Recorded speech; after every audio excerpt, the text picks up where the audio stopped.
यीशु सहाय, praise the lord. आज हम खजूर पर्व मना रहे हैं या पलमरुम रविवार, जिसे पाम संडे के नाम से जाना जाता है। इसमें यीशु मसीह का स्वागत किया जाता है। खासकर हम जब किसी गेस्ट को अपने घरों में आते हुए देखते हैं, हम उसके लिए तैयारी करते हैं, कैसे हम उसको रखेंगे, कैसे इनका सेवा जतन करेंगे। यदि देश के बड़े नेता हमारे क्षेत्र में आते हैं तो पूरे रोड साफ को हम लोग साफ सफाई करते हैं, उनके स्वागत के लिए जगह सबको तैयार करते हैं, उनको कहाँ उतरना है, कहाँ बैठना है, सब चीज़ का ध्यान रखते हैं। यहाँ यीशु मसीह यरूशलेम में अंतिम बार जा रहा है और ये राजा बन के जा रहा है, और लोग जो यरूशलेम के लोग हैं, वहाँ उपस्थित लोग उनको स्वागत करने के लिए खजूर की डाली लिए हुए हैं और खजूर की डाली लेकर उनका स्वागत कर रहे हैं, जय जय कर होशाना कर रहे हैं। कुछ लोग डालियों को मार्ग में बिछा रहे हैं ताकि यीशु का स्वागत किया जा सके। इस कारण से हम देखने पाते हैं इस संडे का नाम खजूर रविवार या पलमरुम रविवार या पाम संडे के नाम से जाना जाता है। खजूर एक विशेष प्रतीक को दिखाता है, जैसे कि खजूर से मतलब है आनंद का यह प्रतीक है, खुशी को दर्शाने के लिए। दूसरा महत्व है खजूर का, कहता है खजूर का पत्तों का, ये कहता है विजय का प्रतीक है, ये जीत हासिल की ओर दिखाता है। तीसरा जो खजूर पत्तों का कहता है, ये उनका आदर का प्रतीक माना जाता है। चौथा जो अर्थ कहता है स्वागत के निमित्त, किसी को वेलकम करने के निमित्त, जैसे कि यीशु को वेलकम किया जा रहा है। पांचवा जो इसका प्रतीक माना जाता है, ये दुख और तकलीफ को भी दर्शाता है, क्योंकि खजूर के पत्तों में हम देखने पाते हैं कांटे होते हैं और आसानी से पकड़ना मुश्किल होता है। कई बार कांटों से हाथों में या तो अपने शरीर में चुभने का डर भी रहता है। यानी यीशु मसीह को इसके द्वारा से स्वागत के द्वारा न केवल उनको स्वागत किया गया, परंतु उनके निमित्त जो क्रूस काट में वो दुख सहने वाला है, पीड़ा सहने वाला है, मृत्यु को सहने वाला है, उसके निमित्त उनका वेलकम किया गया है। देखिए, यीशु के समय में जबकि उनको वेलकम करने के लिए खजूर के पत्तों का इस्तेमाल किया गया, इसका कारण भी था। जिस क्षेत्र में यीशु मसीह था उस क्षेत्र में खजूर का पेड़ भरा हुआ था, इस कारण से आसानी से लोगों को मिलना संभव था। और ऐसा नहीं था कि लोगों के पास में कपड़े बहुत हों जिससे कपड़े बिछाएं। जो लोग धनी थे वे लोग कपड़े बिछाए, परंतु गरीब लोग तो वो लोग कपड़े बिछा नहीं सकते थे। इसलिए उन्होंने डाली सबको जो खजूर का पत्ते उन्होंने दिखाकर या बिछाकर यीशु का स्वागत करते हैं। साथ ही उन्होंने होशाना का गीतों को गाया। होशाना का अर्थ होता है, यह हिब्रू वर्ड है, इसका अर्थ होता है हमें बचा या अभी बचा। यानी यीशु मसीह को जो स्वागत किया जा रहा है, लोगों को, संसार के लोगों को बचाने के उद्देश्य से, ताकि वह उद्धार का काम को क्रूस काट में पूरा कर सके, ताकि सारे लोग बचाया जा सके। देखिए, न केवल यीशु मसीह को स्वागत किया गया, इसके अलावा हम देखने पाते हैं पर्व त्यौहार में भी, पुराने समय में हम देखने पाते हैं कि पर्व त्यौहार में भी खजूर पातों का इस्तेमाल किया जाता था। झोपड़ियों का पर्व कहा जाता था, खजूर पातों के माध्यम से बनाया जाता था। साथ ही जहाँ वेदी था वहाँ 7 बार ये लोग चक्कर लगाते थे, खजूर की डाली अपने हाथ में लिए हुए। इसके साथ ही हम देखने पाते हैं कि प्रकाशित वाक्य 7 अध्याय 9 पद में है, जो लोग उद्धार प्राप्त करके स्वर्ग को जाएंगे, स्वर्ग में भी ऐसा कहा जाता है उनके हाथों में खजूर की डाली होंगे और मेमने के चारों ओर ये लोग होंगे जिनका प्रशंसा महिमा धन्यवाद करेंगे। देखिए, खजूर के पत्तों का न केवल उस समय विशेषता है, वर्तमान में भी है। हम कई प्रकार के उपयोग में लाते हैं, घर के सामान के रूप में, कई लोग अपने छत के रूप में, कई विशेष चीज़ों को निर्माण करने में ये उपयोग में लाया जाता है। खजूर के पत्तों को विश्वास के साथ तुलना करने का भी किया जाता है। देखिए, खजूर के पत्तों को दूसरे पेड़ के नहीं, बहुत सारे डाली इधर उधर निकालता नहीं है, एक सीधा लंबा सा ये पेड़ होता है। यानी कि हम एकमात्र ईश्वर पर विश्वास करते हैं और कोई दूसरे ईश्वर नहीं, यहाँ तक कि हमारा मन न भटके इधर उधर, डाली जैसे इधर उधर होने लगता है। एक ही ईश्वर पर हमारा विश्वास हो। दूसरी मुख्य बात, विश्वास के साथ जब तुलना कर रहे हैं, देखिए इसके पत्ते हमेशा हरा होते हैं, जब वह मरने लगता है या तो सूखने लगता है तब जाके। दूसरे पेड़ों का पत्ते हर साल मुरझाता है और ये लोग गिरने लगता है, नए कोमल कोमल पत्ते निकलता है। लेकिन खजूर के पत्तों का इस प्रकार हम देखने नहीं पाते हैं। वो मरने तक या सूखने तक उसी में बना रहता है और उसी में रहकर अंत हो जाता है उसका। यानी कि हम जिस ईश्वर पर विश्वास करते हैं उसी में अंत तक हम बने रहें विश्वास में, और हमारे विश्वास मुरझाने नहीं पाए। इस कारण से ये पत्तों को माध्यम से विश्वास को दर्शाने के लिए बहुत सुंदर उदाहरण के रूप में हम यीशु मसीह के तो उस समय खजूर की डाली लेकर इन्होंने स्वागत किया। आज आप और हम कैसे स्वागत करेंगे? आइए यूहन्ना रचित सुसमाचार 12 अध्याय उसका 1 से 8 पद के अनुसार हम देखने का प्रयत्न करेंगे, जहाँ पर यीशु मसीह बैतनिय्याह में आते हैं। अंतिम बार में कहेंगे, जहाँ पर लाजर, मरियम, मार्था का घर था। और कहा जाता है कि उस समय यीशु मसीह शमौन नामक एक व्यक्ति जो कोढ़ बीमारी से पीड़ित था, यीशु ने उसको चंगा किया था। उसके घर में खाने पीने के लिए आमंत्रित किया गया था। और यहाँ पर हम देखने पाते हैं, कुछ विद्वानों का मानना है मार्था मरियम का घर, कुछ का कहना शमौन का, कुछ भी हो, परंतु उस जगह एक ही गांव के। और यहाँ पर देखने पाते हैं मार्था उनको सेवा करते हुए, भोजन में बैठे हुए में ना केवल यीशु और चेले थे। यहाँ पर हम देखने लाजर को, जिसे यीशु मसीह ने 4 दिन कब्र में पड़ा हुआ था और जिलाया था, वो भी उनके साथ में है। और हम देखने पाते हैं कि यीशु मसीह यरूशलेम में जाने, यानी कि इस घटना के बाद में, यहाँ खाने पीने के बाद में यरूशलेम की ओर प्रस्थान करते हैं और यरूशलेम के राजा की ओर होकर जाते हैं। तब उस समय वो ऐसे ही नहीं जाते हैं गद्दी के बच्चे पर बैठकर। असल में गद्दी का बच्चे का इस्तेमाल करने का पीछे उसमें कोई नहीं बैठा हुआ था। पहली बार यीशु मसीह, कई सारे चीज़ जो जीवन में पहली बार यीशु मसीह ने किया। जिस कब्र में वो दफनाएगा वो भी पहली बार था। जिस माँ के कोख से वो जन्म लिया वो पहली संतान था और उसमें कोई नहीं उससे पहले जन्म नहीं लिया था। इस प्रकार का पहली कई सारी चीज़ों को यीशु से देखने पाते हैं। गधा के विषय में ये कहा जाता है कि ये राजसी पशु था, यानी कि राजा लोग भी इसका सवार करते थे। जिस समय राजा लोग युद्ध के लिए जाते, ये लोग घोड़ों से सवार होते थे। युद्ध के समय, उसका विजय के समय ये लोग घोड़ों पर सवार होते थे। लेकिन जिस समय राज्य में शांति व्यवस्था होता है, ऐसे समय में ये लोग गधे पर भी सवार करते हुए, ये शांति का प्रतीक है। इसलिए यीशु मसीह शांति का राजा बन के आ रहा है यरूशलेम में, इसलिए गधे पर बैठ कर आ रहा है। मैंने यूहन्ना 12 1 से 8 पद के अनुसार मैंने शीर्षक रखा है, यीशु राजा का आदर और स्वागत। यीशु राजा का आदर और स्वागत। उस समय के लोग तो कम से कम खजूर की डाली बिछाकर या तो हिलाकर उठाकर यीशु का स्वागत किए। आज आप और हम कैसे स्वागत करें? देखिए, शमौन का घर में यहाँ देखने पाते हैं, यीशु मसीह उनके घर में आते हैं, वे उनका स्वागत करते हैं। अपने हिसाब से उनका सेवा शुद्धि किया जाता है। मार्था उनका सेवा शुद्धि में लगे रहती है, उनके लिए भोजन पकाते, खिलाते पिलाती है और वहाँ आराम करते हैं। जो कुछ भी होता है उसके बाद में वे लोग यरूशलेम की ओर जाते हैं। इसके शीर्षक के आधार पर मैंने पहला पॉइंट जो रखा है वो कहता है अपने घर में यीशु का आदर और स्वागत।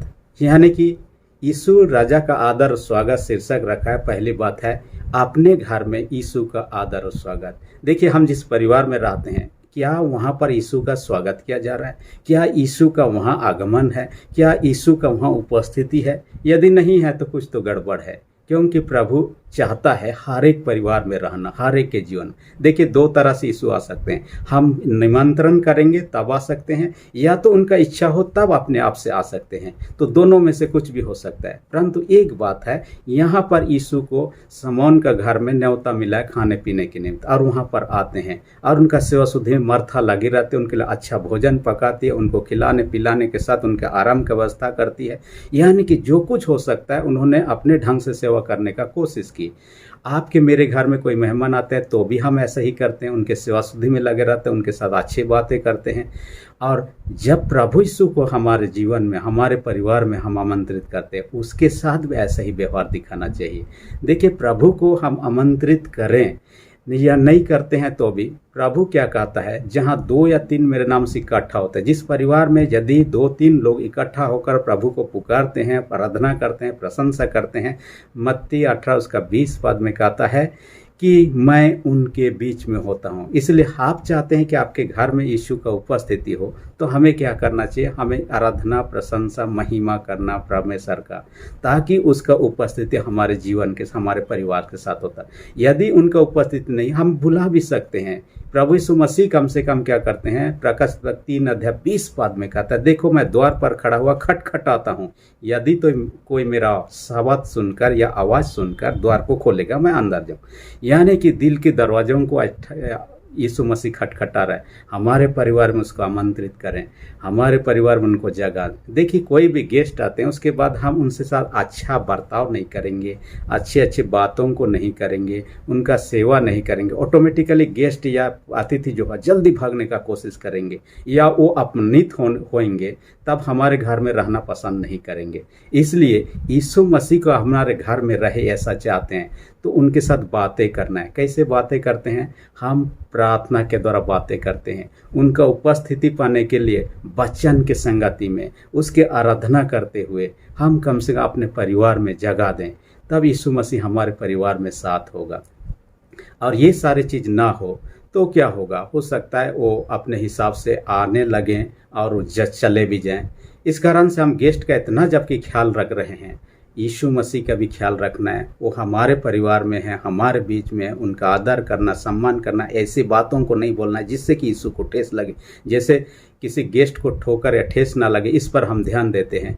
वैसा ही हमें मैं बीते दिन में ट्रेन में जर्नी कर रहा था और मैं रांची ही आ रहा था। कुछ मेरे सामने जो बैठे हुए थे पुलिस अधिकारी लोग थे और उनसे बातचीत में पता चला कि यह दक्षिण भारत से आ रहे हैं और उनसे पता चला कि ये लोग किसी काम के सिलसिले में आ रहे हैं। एक लड़का को अपने साथ में लाए हुए थे और ये झारखंड का ही लड़का है और उनका कहना था कि ये लड़का हमारे वहाँ पर एक परिवार में ये एडॉप्टेड सन के रूप में, दत्तक पुत्र के रूप में वहाँ रहता था, लेकिन उनके माता पिता का बर्ताव कई बार इनके प्रति अच्छा नहीं रहा। इसके कारण से वो भागने का कोशिश किया और पुलिस द्वारा पकड़ा गया।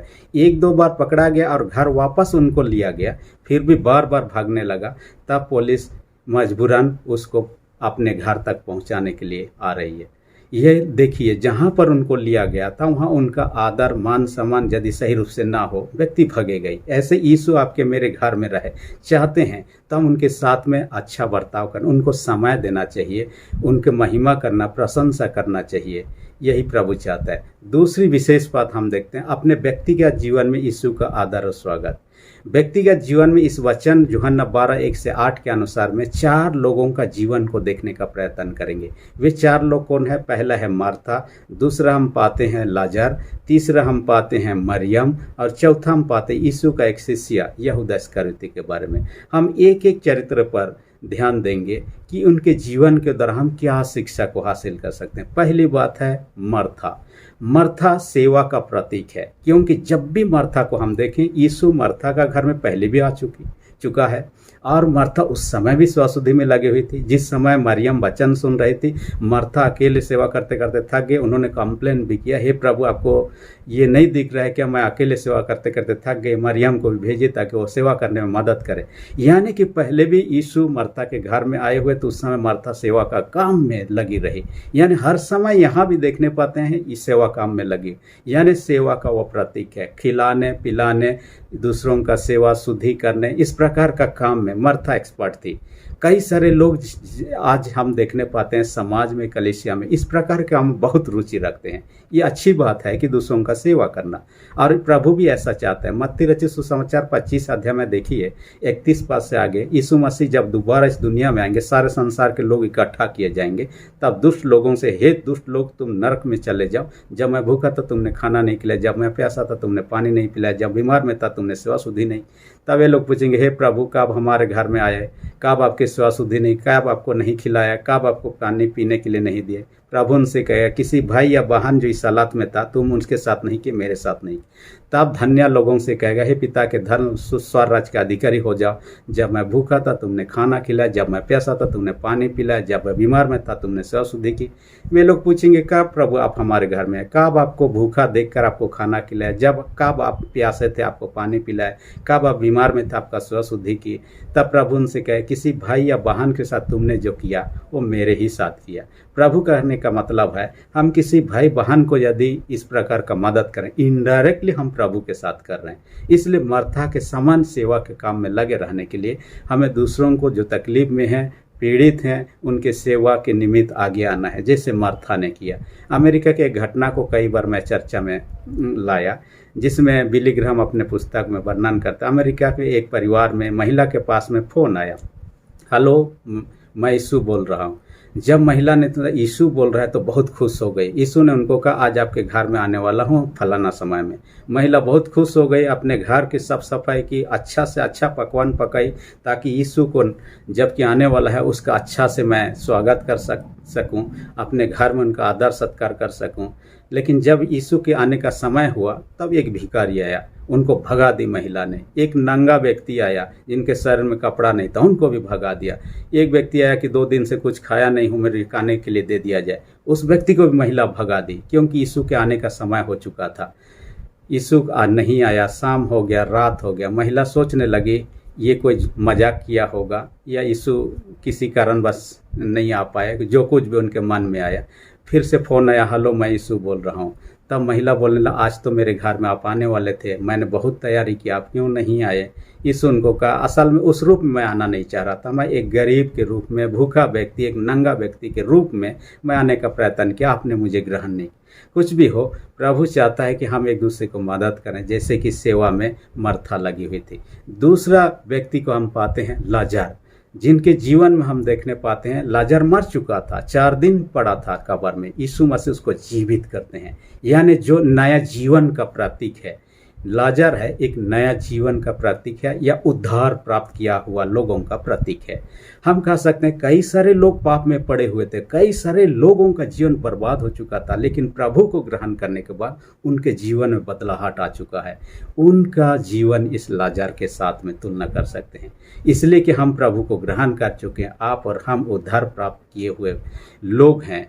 हमारा काम क्या है? देखिए, लाजर जीवित हो गया, उसके बाद में दूर दूर से लोग लाजर को देखने के लिए, 4 दिन कब्र में पड़ा हुआ व्यक्ति जो सड़ना शुरू हो रहा था, कहिए ऐसे व्यक्ति जीवित हो उठा है, तो उसको देखने के लिए लोगों का भीड़ उमड़ रहा था। इस कारण से जो यीशु के विरोधी थे, ना केवल यीशु को मार डालना चाहते थे, यीशु के साथ लाजर को भी मार डालना चाहते थे, क्योंकि लाजर को देखने के कारण कई लोग विश्वास में आ रहे थे और यीशु के पीछे हो रहे थे।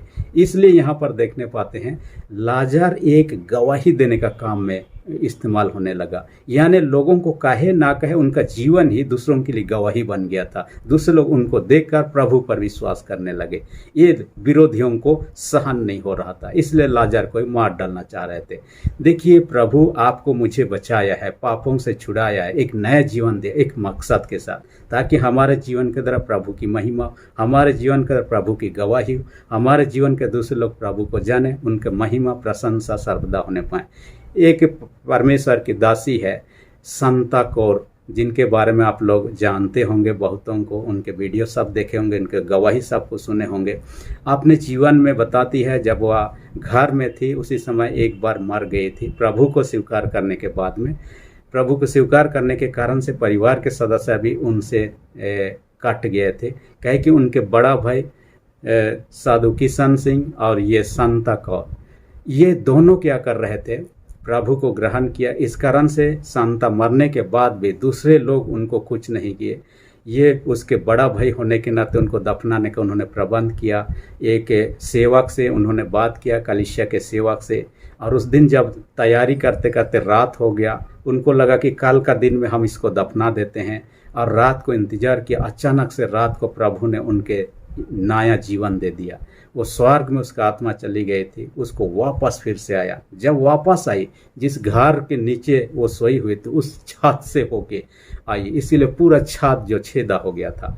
और वो नया जीवन प्राप्त करने के बाद देखिए प्रभु ने उनको इस्तेमाल किया, घर के लोगों ने घर से भगा दिया और वे लोग भूखे प्यासे घर से चले गए। आज भी वह जीवित है, प्रभु का सेवा का काम में है। वो कहती है आज प्रभु मुझे अपने महिमा के लिए, अपने गवाही के लिए, ना केवल भारतवर्ष में, कई देशों में लोग उनको बुलाते हैं, उनके अपने देश में उनके लिए बाकायदा टिकट करते हैं। वो जाती है, उनके बीच में गवाहियों को देती है, फिर वापस आती है। देखिए, प्रभु हमें बचाया है तो उद्देश्य लेकर, क्योंकि हर एक जिनिस जो कुछ भी बनाया हुआ है उसका उद्देश्य होता है। मनुष्य को बनाने के पीछे भी ईश्वर का उद्देश्य है। हम जो ड्रेस पहने उसका भी उद्देश्य है, जो टेबल है उसका भी उद्देश्य है, जो माइक का मैं इस्तेमाल करूँ उसका भी उद्देश्य है। बनाने वालों का उद्देश्य होता है, वैसे ही मनुष्य को बनाने के पीछे ईश्वर का उद्देश्य है। हमारे जीवन का परमेश्वर की महिमा हो, उसके नाम की गवाही हो। इसलिए लाजर के समान हम क्या करना चाहिए? प्रभु का महिमा के लिए इस्तेमाल किए जाएं।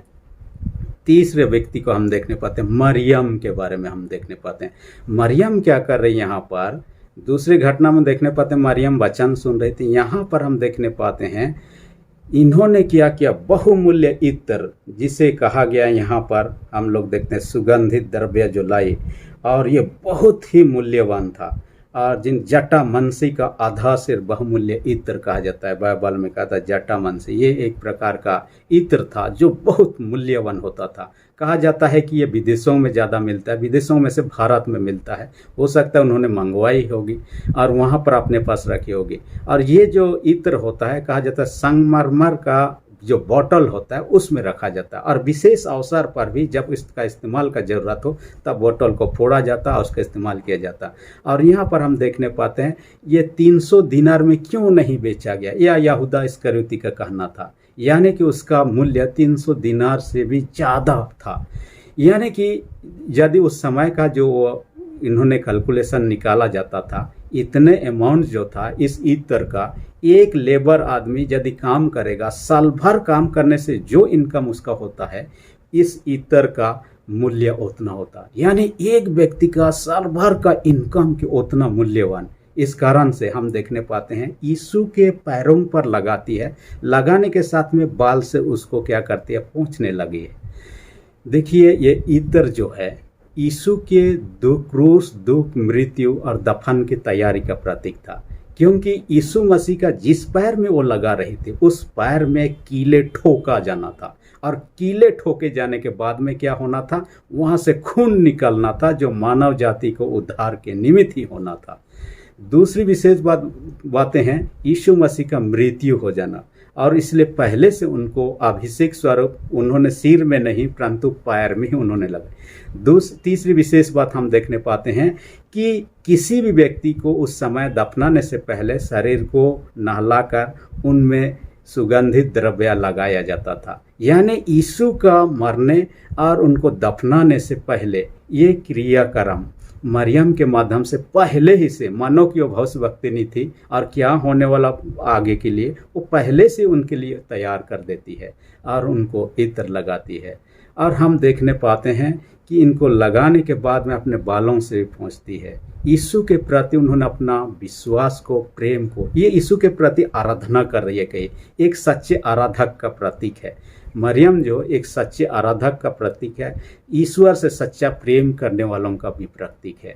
देखिए उन्होंने अपना प्रेम को इस रीति से प्रकट किया, मुंह से बोलकर प्रकट नहीं किया कि यीशु से वो कितना प्यार करती है, वो इस बातों को अपने कर्ज के द्वारा प्रकट किया है। इसलिए अंग्रेजी में एक कथन है, action speak louder than word कहा जाता है। यानी हमारे कार्य हमारे कहने से ज़्यादा ये करता है, प्रभावशाली रूप से काम करता है, कहता है, बातें करता है। इसलिए उनका कार्य उनको दिखा रहा था। मैं जब विद्यार्थी था, एक फादर, एक बार चर्च के फादर आए हुए थे, उन्होंने कुछ विषय पर लेक्चर दे रहे थे। उन्होंने अपने समय का बातों को उदाहरण देते हुए उन्होंने इस बातों को कहा, हमारे समय में आजकल का लड़का लड़कियों के नहीं किसी से यदि पसंद है तो आई लव यू कहना ये लोग जानते नहीं थे, परंतु किसी लड़की से पसंद है तो ये लोग रुमाल बनाएंगे, फूल उल सब बनाने के बाद उनको दे दिया, इससे समझ जाते थे उनको पसंद है। आजकल का ज़माना तो अलग हो गया। उनका कहना है ये चीज़ जो है उनको दर्शाता है कि उनसे प्यार करते हैं। इसी प्रकार का मरियम यीशु से कितना प्यार करते हैं उनके कार्य ही दर्शाता है। एक व्यक्ति का साल भर का इनकम के बराबर इत्रता उनके पैरों पर उंडेलती है।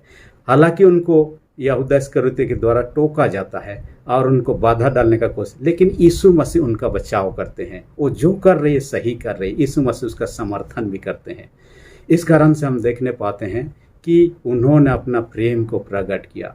देखिए इस कारण से कई लोग ये भी सोचने लगते हैं कि मरियम का यीशु के प्रति गहरा प्रेम को दर्शाने के लिए उन्होंने फिल्म सब भी बना दिया और फिल्म के माध्यम से कई चीज़ों को जोड़ जाड़ के बनाने का भी कोशिश किया अपने ढंग से।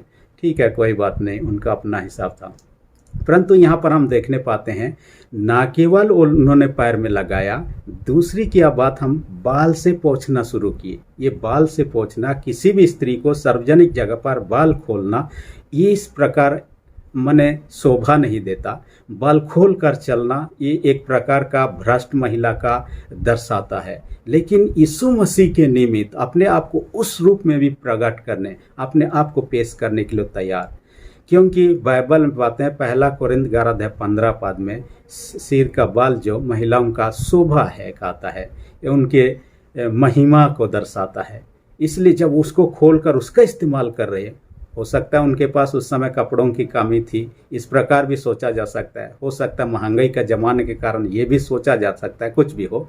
लेकिन एक बात है, उनके पैरों को पोंछने के क्रम में देखिएगा, ना केवल यीशु का पैर इत्र लगाया जा रहा है, उनके बाल में भी इत्र लग रहा है। यानी दोनों का यहाँ पर इस्तेमाल हो रहा है, उनका पैर के लिए भी इस्तेमाल, इनके बाल के लिए भी इस्तेमाल हो जा रहा है। और यहाँ पर देखने पाते हैं ये यीशु के प्रति अपना गहरा प्रेम के साथ समर्पण को दर्शाता है।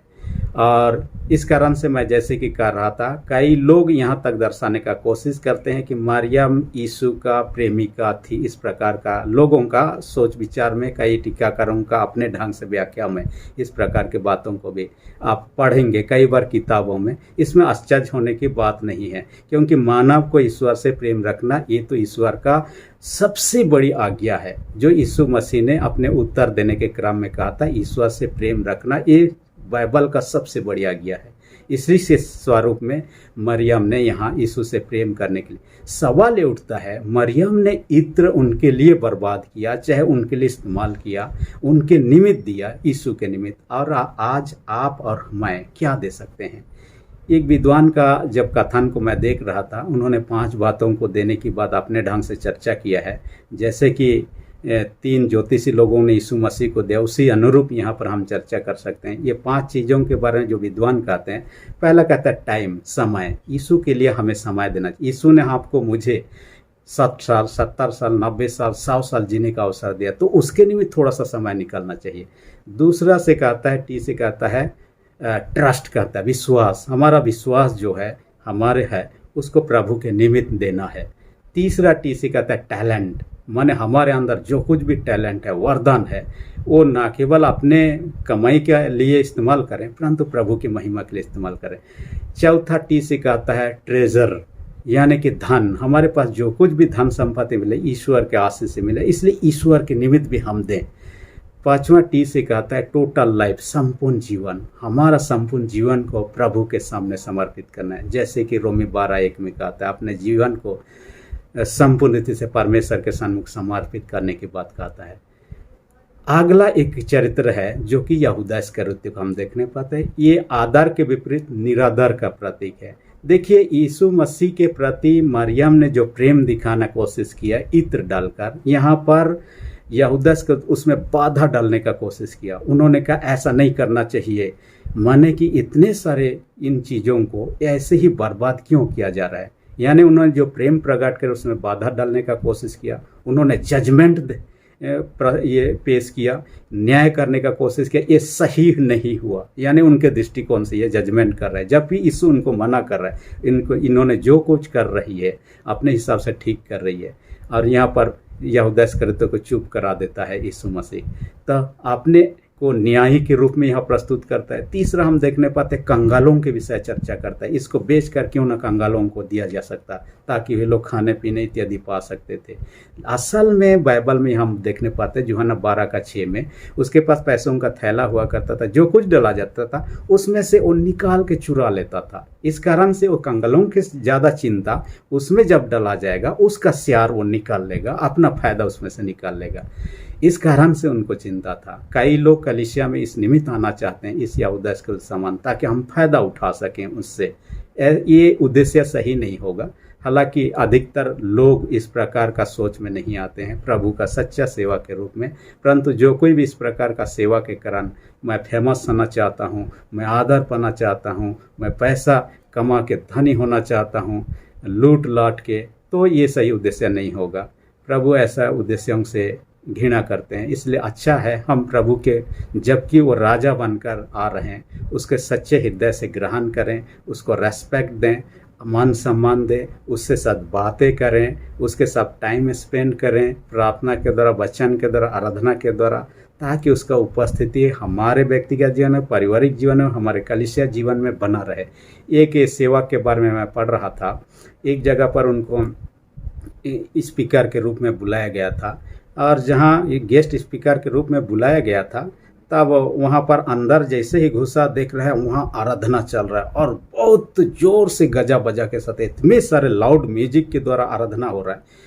तो कुछ देर बैठने के बाद में उनको लगा, ये परेशान हो गया और निकल गया, चर्च से बाहर निकल गया। निकलने के बाद में इधर उधर टहल रहा था, वहाँ पर यीशु दिखाई दिया और यीशु ने उनको पूछा, आप अंदर से क्यों बाहर निकल गए? इन्होंने कहा, इतनी सारे लाउड म्यूजिक और ऐसे हो रहा है जो कि मेरे समझ से बाहर हो गया, इस कारण से मैं निकल गया। तब यीशु से इन्होंने पूछा, गेस्ट ने, आप क्यों ये बाहर में हैं? क्योंकि लोग जहाँ उपासना करता आपको होना चाहिए, मुझे भी समझ में नहीं है, इसलिए मैं भी बाहर हूँ। यानी कि हमारा उपासना, आराधना प्रभु के ग्रहण योग्य होने पाए। ऐसा ना हो कि ईश्वर हमारे जीवन का कार्यों से नाखुश ना हो। यहाँ पर देखने पाते हैं, मरियम के समान, मार्था के समान सच्चा हृदय से सेवा करें, आराधना करें और परमेश्वर का आशीष हमारे जीवन, हमारे परिवार में बना रहे। परमेश्वर वचन का अधिक से आशीष दे। आमीन। हम प्रार्थना करें, सेनाओं के जीवित पिता, हर एक जो वचन सुनने वाले छोटे बड़े सबों को अपने स्वर्गीय आशीष से भर दे। जितने बीमार हैं उन सबों के प्रति दया दृष्टि कर, अपने यीशु के सामर्थ्य लो से सारे बीमारों को दूर कर दे। जिनके विश्वास कमजोर, उनके विश्वास को दृढ़ और मजबूत कर। प्रार्थना यीशु के नाम से मांगते हैं, आमीन। यदि अब तक आपने मेरे चैनल को सब्सक्राइब नहीं किया, इसी घड़ी रेड बटन को प्रेस करके सब्सक्राइब कर दीजिए, ताकि आने वाले वीडियोस का नोटिफिकेशन आपको समय पर मिल सके। धन्यवाद।